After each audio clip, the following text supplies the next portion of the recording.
Goeiemôre, dit is donderdag die 7de Mei. Vanoggend lees ons Saam Handelinge 17 vers 26 en 27. Hier sê Paulus vir die mense in Athene: uit een mens het God al die nasies van die mensdom gemaak om die hele aarde te bewoon.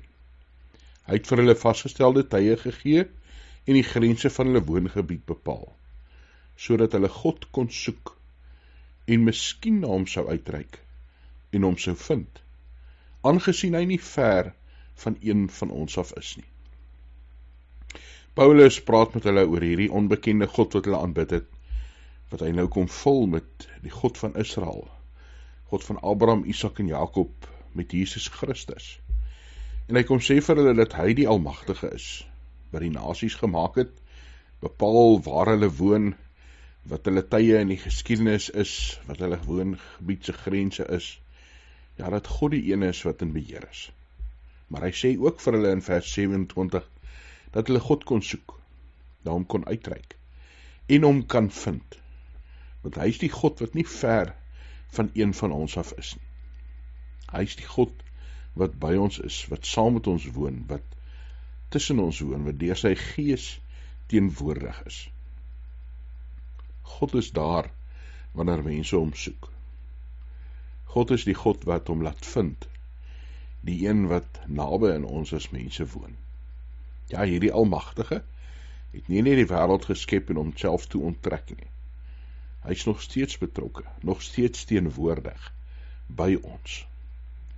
Mag jy God vind in alles wat rondom jou gebeur.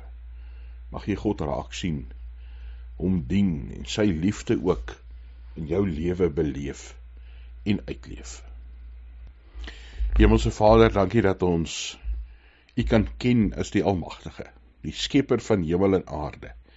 Ja, Here, die een wat alle nasies, alle mense gemaak het, wat vir ons vasgestelde tye in die wêreld en op aarde gee, die plek waar ons woon.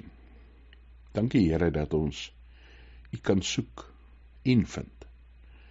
Dat U die ene is wat klop en as ons oopmaak, is U die een wat inkom en by ons woon, wat teenwoordig is in ons lewens, wat deur die Gees, Here, in ons harte woon, rondom ons woon.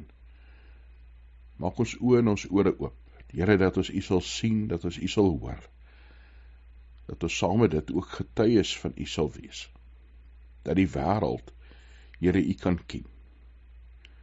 En Here, U stuur ons nie na die wêreld toe nie, U stuur ons elkeen na 'n spesifieke plek toe, die mense om ons gesinne, ons vriende, ons families.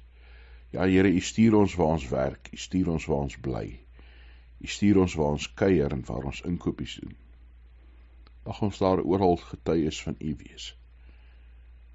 Dankie dat ons ook ons daaglikse brood van U kan vra, ons daaglikse nood in U hande kan plaas, want U is die lewende, die teenwoordige God, die God van liefde. Here, ons is U kinders. Mag die wêreld U in ons raak sien. In Jesus Christus se naam. Amen.